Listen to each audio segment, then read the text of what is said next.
నడపవాలి. 20 years 25 years 30 years ఈరోజు కరీంనగర్ లో మా తోటి ఆటో డ్రైవర్ నీలి మల్లేశం గారు గుండెపోటుతో మరణించడం జరిగినది. ఈ గుండెపోటు గల కారణము గత ప్రభుత్వము మా నీలి మల్లేశం గారు 25 సంవత్సరాల నుంచి ఆటో నడిపించుకుంటూ కుటుంబాన్ని పోషించుకుంటూ ఎలాంటి బాధలు లేకుండా గత 18 సంవత్సరాల వాగా ఎలాంటి ఇబ్బంది లేకుండా బ్రతికినటువంటి రోజులలో పిల్లలను పోషించుకున్నాడు, బండి కిస్తులు కట్టుకున్నాడు. తన కుటుంబానికి ఎలాంటి ఇబ్బంది లేకుండా జరుగుతున్న రోజులలో రాష్ట్ర ప్రభుత్వం 2008లో ఏర్పడినటువంటి కాంగ్రెస్ ప్రభుత్వం తీసుకొచ్చిన మహాలక్ష్మి పథకంలో ఉచిత బస్సు వల్ల కిరాయిలు లేక ఇంటి నడవలేని పరిస్థితుల్లో 2 సంవత్సరాల నుండి నరక యాతన అనుభవిస్తూ పిల్లల ఫీజులు కట్టుకుంటే బండి కిస్తుకు లేదు, బండి కిస్తు కట్టుకుంటే ఇంట్లో పోషణకు లేదు. ప్రతిరోజు అనుదినం మనోవేదనతో బాధపడుతూ ఎప్పుడు మన రోజులు మారుతాయి. ఈ 2 సంవత్సరాలు అవుతుంది. ఇక కూడా ప్రభుత్వం ఆటో డ్రైవర్ల పక్షాన ఏం మాట్లాడడం లేదు. ఉచిత బస్సు వల్ల గతంలో 3 ట్రిప్పులు ధర్మారం చెప్పడానికి 3 ట్రిప్పులు వేసుకునే వాళ్ళు ఈ రోజు కనీసం 1 ట్రిప్ కూడా పోవడం లేదు. 1 ట్రిప్ వెళ్తే డీజిల్కి పోతే కూరగాయలకే సరిపోతున్నాయి. కానీ పిల్లల చదువులు కానీ బండి కిస్తీ కానీ ఆర్థికంగా దావకాల్లో చేర్చుకోలేని పరిస్థితులు కూడా ఈరోజు ఆటో డ్రైవర్ల యొక్క జీవితాలు మారడం జరిగినది. రాష్ట్ర ప్రభుత్వం ఇప్పటికి కూడా అసలు ఏమాత్రం కూడా ఆటో డ్రైవర్ల పక్షాన మాట్లాడమే లేదు. 2.5 సంవత్సరాలు గడుస్తుంది. ఉచిత బస్సు వచ్చి ఆటో డ్రైవర్ల స్థితిగతుల గురించి మాకు తెలుసు. వారు తెలిసే మేము మహాలక్ష్మి పథకం వస్తే వీళ్ళకి ఇబ్బందులు జరుగుతుందని వాళ్ళకు సంవత్సరానికి 12,000 రూపాయలు ఇస్తామని చెప్పి పెట్టడం జరిగింది.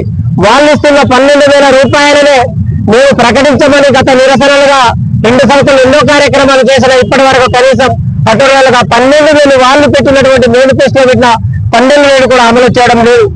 ఉచిత బస్సు ద్వారా నష్టపోతున్నాం.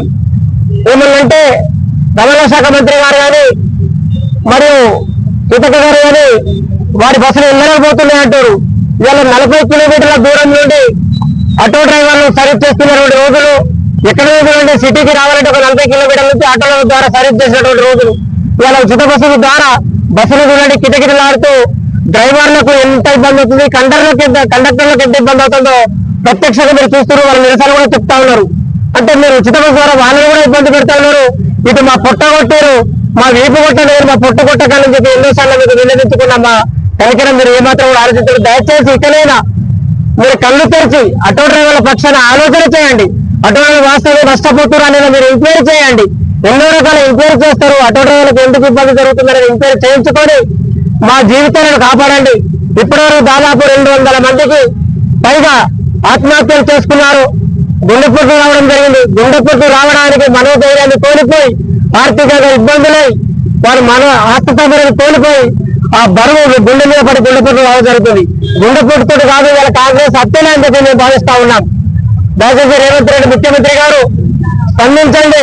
ఆటో డ్రైవర్లు పేదవారు, పేదల సంక్షేమానికి కోరినటువంటి కాంగ్రెస్ ప్రభుత్వం మా ఆటో డ్రైవర్లు మరి దరిద్రతో కింద ఉన్నటువంటి ఆటో డ్రైవర్ల జీవితాలతో మీరు ఆడుకోకండి.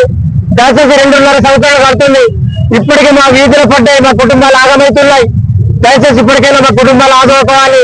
వెంటనే రాష్ట్ర ప్రభుత్వం స్పందించి మా మల్లేశం గారికి ఎక్స్గ్రేషన్ పడించి ప్రభుత్వ పరంగా ఆదుకోవాలని తెలియజేస్తూ వారి పిల్లలను ఒకరికి ఉద్యోగ అవకాశాలు కూడా కల్పించాలని మీకు ప్రభుత్వాన్ని రిక్వెస్ట్ చేస్తూ నా పేరు మధ్యల రాజేందర్, కరీంనగర్ ఉమ్మడి జిల్లా జేసీ ఇన్ఛార్జి చైర్మన్.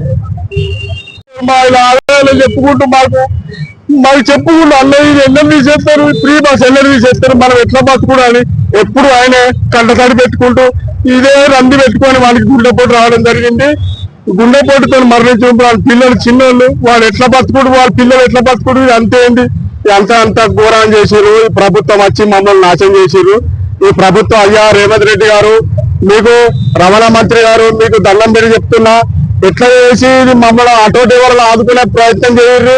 మేము ఎన్ని ధర్నాలు చేసినా, ఎన్ని ప్రయత్నాలు చేసినా మమ్మల్ని మా మాట ఎక్కడ అసెంబ్లీలో వస్తలేదు, ఎక్కడ రావట్లేదు. మా మాట అనేది ఆటో డ్రైవర్ అనేటువంటి అసలు ఎక్కడో పెట్టారు మీరు తీసుకుపోయి. ఇలా అయ్యా మాకు సహాయం చేయండి. మీకు ప్లీజ్ మా నీలి మల్లేశం గారికి సహాయం చేయాలి. వాడు ఆర్థికంగా దూరంగా ఉన్నాడు, వాళ్ళ పరిస్థితి మంచిగా లేదు. కొంచెం ఆదుకోండి అయ్యా. మీరు దయచేసి మమ్మల్ని మీ ఆటో డ్రైవర్లను కూడా కొంచెం మీరు దృష్టిలో పెట్టుకొని మనం కొంచెం ఏదో ఒక దారిలో పడేటట్టు చేయండి మీరే.